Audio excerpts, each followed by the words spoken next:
All right, welcome back. Whitlock and Wiley. Joel Klatt is back with us. Time now for Darnell's question of the day. Darnell, take it away. Yes, sir. Let's stay here in town right at USC. Yeah. Quarterback Jack Sears finished 4th in the Trojans quarterback competition this spring. Has become the latest high-profile player to enter the transfer portal to try and play somewhere else. For those that don't know, the transfer portal rule went into effect last October, and it allows players to pursue other opportunities without asking permission from their current school, something they couldn't do previously. And as a former player myself, I actually like this because it gives players more leverage. I want to pass it to you, Joel, and ask you, do you think the portal is good for college football? Yes, overall. Now, I think that it needs to be tweaked a little bit, and I think that the portal should actually shut down once the season starts and then open back up once the season ends. And the only reason is because I think that there's a right and wrong way to transfer. I'm all for these players owning their future and owning their opportunities, but I really love the way Jalen Hurts did it versus the way that we've seen like Jake Haener at Washington. He left Washington. Now you got Sears at USC. I understand trying to keep your options open, but remember, you've got a role to play on a team for that season. So I wish that the transfer portal was just in the offseason. I love the transfer portal. I don't want to tweak too much because I want guys like Jack Sears, who was a 4-star recruit, who finds himself now behind a sophomore, a freshman, and a redshirt junior. And that's before we get another recruiting class in here of 4 or 5-star guys, and you never have an opportunity. Look, there are on-the-field choices and off-the-field choices, and you make a collegiate choice based on your opportunities. I love what he said. Look, you have a plan. But you can change your plan if you don't reach your goal, but never change your goal. And his goal is to try and get to the next level. So why is he going to stay in a situation where he's stuck in concrete as a 3rd, 4th, maybe even 5th stringer? So transfer portal gives you the opportunity. No, he can't change it for this season, though. So, like, he's got avenues. Like, I think it's fair to criticize him for leaving now and also say he deserves opportunities in the future. There are plenty of means to transfer and play and stay eligible later in your career. I just think that once you, I mean, this guy takes snaps all fall, he's in the meetings, he's got a role to play on this team, and then he leaves. What if Jalen Hurts took his ball and left from Alabama last year? No. I think there's a right and wrong way to do it. I just think there's better solutions than the transfer portal. One of the biggest mistakes I think we make in college athletics is limiting guys to 5 years. Why can't a guy play 6? Well, and I'm talking about in all sports. Give him 6 years of eligibility and then make him reach a bar before you let him transfer. You commit to a school. If your coach stays, I think you should stay 4 years. Then you can transfer and go play someplace else 2 years. The reason I say that is because my college experience was very, I wouldn't say it's unique, but it was very humbling. It was part of my learning process. I was probably Ball State's 1st or 2nd recruit. Came off a powerhouse high school team, was captain of the team, and I was a major disappointment for 2 years.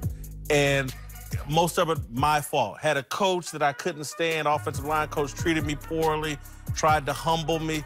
I needed to be humbled. And I didn't need to just quit, transfer, do other things. I needed to be humble. I needed to go through that experience. And then the next 2 years, I had a very positive experience. We got a new coach, Lawrence Cooley. We hit it off, and things went well for me the next 2 years.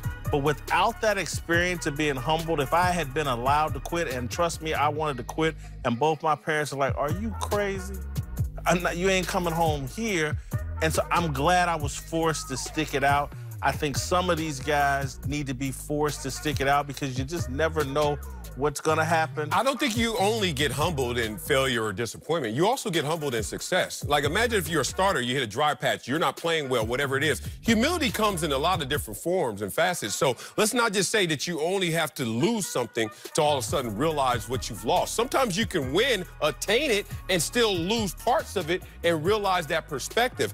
I just feel for all these guys. My deeper issue, and is coming out in this subject, is these guys, 4 or 5-star guys, continuously just get into this pack, into this cattle call to the same schools, and then wake up and realize, oh, I'm never going to get a chance to show who I am. Right. What were you thinking? I will always tell them, go to the highest academically ranked school It's a lesser athletic school, more than likely, but get your shine and have this uber successful fan base and alumni base support you. Yeah. I don't understand their calculus when they get in these situations. I mean, there's so much, and I love your point. I love your point, and you guys bring up all great points. And one of the things also I'll just end on with this is there are going to be disappointments in everybody's career, college or pro. I mean, you're going to deal with adversity at some point.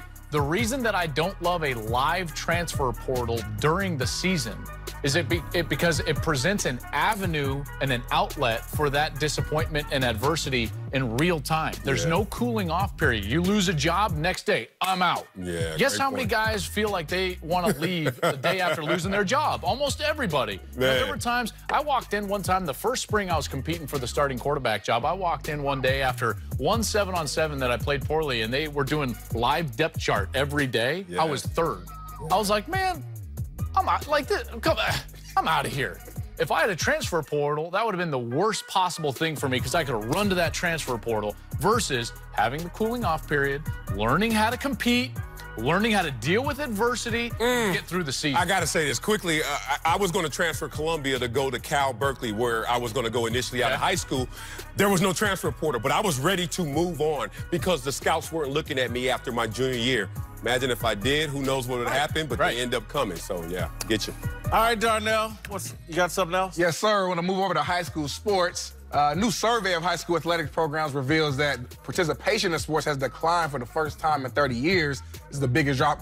The biggest drop, was in football, which fell by more than 30,000 players to its lowest level in almost 20 years. I want to ask you guys, should we be concerned about the drop in high school football?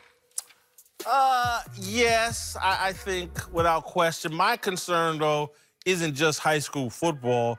When I hear for the first time in 30 years participation in high school sports is down, this is, again, why I'm so defensive about football. It is the driver of high school sports participation, and it's like we're trying to create this society where sports are being diminished and not seen as a positive tool to shape and mold young people, and I just completely disagree with it. I totally agree, and that's what's alarming to me. Listen, if you say, hey, you know, participation in football is diminishing, I'd say, okay, as long as other sports are increasing, because I don't want kids just going home. I don't want kids not in a team environment.